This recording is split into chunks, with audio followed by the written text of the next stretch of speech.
Okay, I gotta ask, what are the performance ramifications for slicing off one of your walnuts? Not both, just one. I ask because this dude's wrapped his entire existence over doing the Diddy, and I just wanna know if being lopsided down there is gonna make that dream a moot point.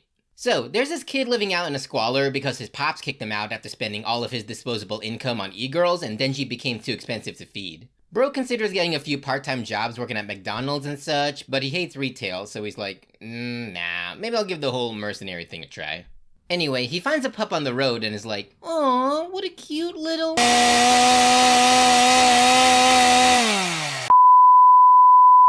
Anyway, he finds a neutered pup on the road to join him for some recreational slaughtering. And for the longest time, it's all Pochita the dog and Denji the human, until these Yakuza punks are like, "Yo, I dare you to eat your dog for $5,000. And Denji's like, "Can I have jam with it?" Sure. So he eats his dog, but because Fido is actually spawned from hell, he turns into Groundskeeper Willie and finally murders his employers. That doesn't quite fare though when this baddie from the feds comes by and she's like, "Alright, sweetie, you can either go to jail or be my professional bootlicker for life. Your choice." And the fandom went,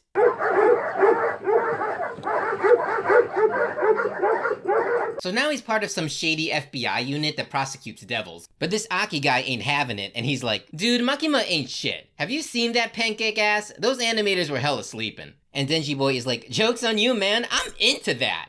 Back at the office, Mamika tells her sugar baby that he'll be playing co-ops with this chick named Power, who's a vulgar, racist, lying, sadistic, moronic, unhygienic, psychopathic piece of shit.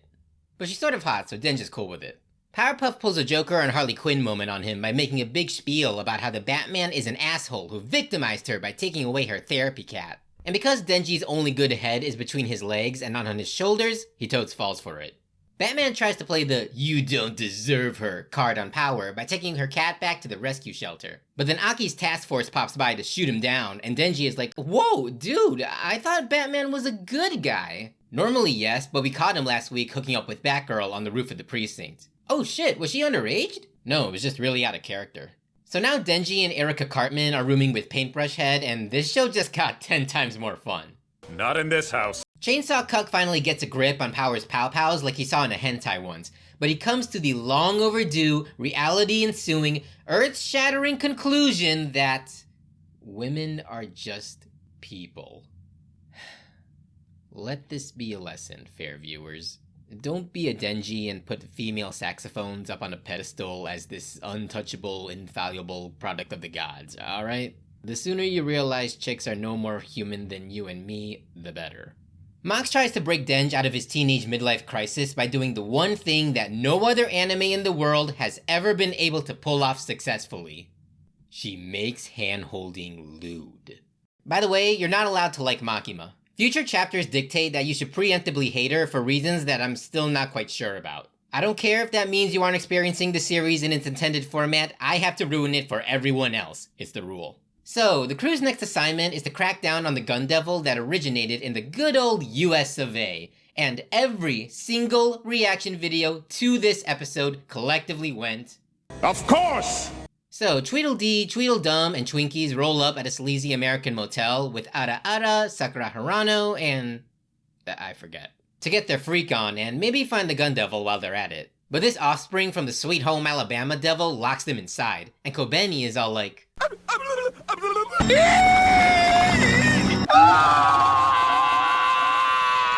Oh, before I forget, Aki's tragic backstory is that his folks and brother were all blown sky high by the gun devil and left him an emotionally compromised teenage boy. And Himeno, the very responsible adult, was like, that sucks. Try some lung cancer.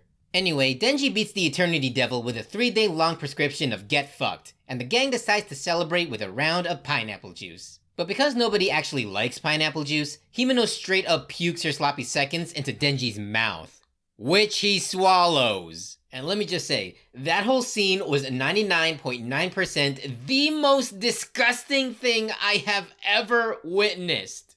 The other 0.1%, well...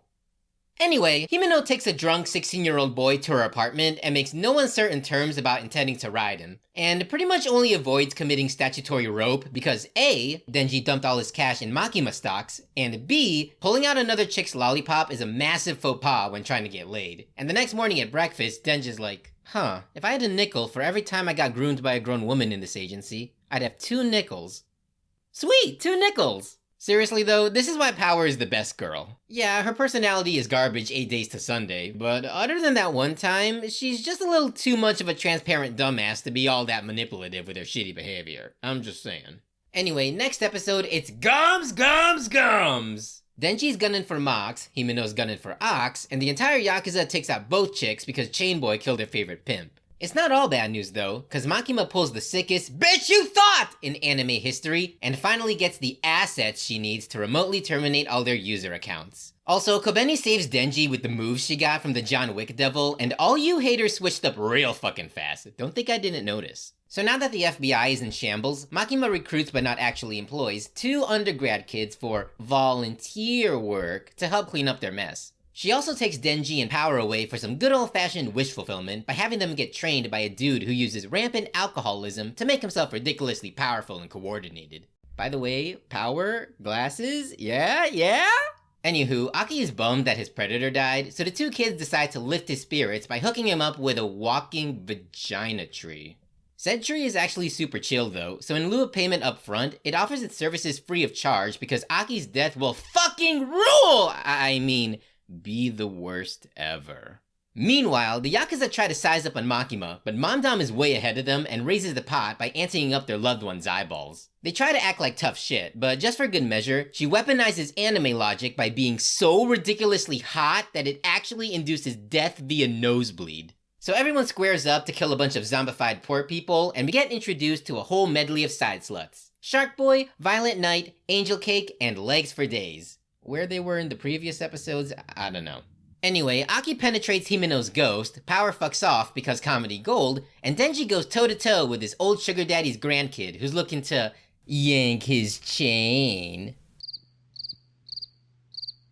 But anyway, between this and that fight, I find Denji's moral compass to be fascinatingly complicated. Like, dude's generally an okay guy. He doesn't kill people just for the hell of it, but he also doesn't go out of his way to save people either, even when he reasonably could. Half the time he thinks with his dick, but even then, he admits that losing a babe like Himeno didn't really affect him all that much. Looking at the evidence and my totally non-existent psychology credentials, my most likely bullshit diagnosis for Denji is not that he's a sociopath exactly, but more like he's just a stunted little baby. Being broke as fuck most likely set him back a few years on a social and emotional development scale, so now he's in the murky crossfires of having these very adult desires, but not having the maturity to actually process what that means. As in, he treats getting banged by a woman with the same childlike wonder a kid gets when they open presents on Christmas morning. It's unsettling, for sure, but at the same time, it's almost kind of adorable. Anyway, Denji and Aki bust his balls, the trio grab some dinner, and get a good night's rest, because lordy, this series must have been expensive as shit to make. I mean, new EDs after every episode, almost every shot having unique animation, and generally going hard in places where they really didn't have to. I don't know if it's a perfect adaptation of the source material or whatever, but regardless, I have a massive respect for the amount of love and effort that went into this anime. And I'm sure fans are just as appreciative of all the hard-working cast and crew that helped make this production a critical and financial success.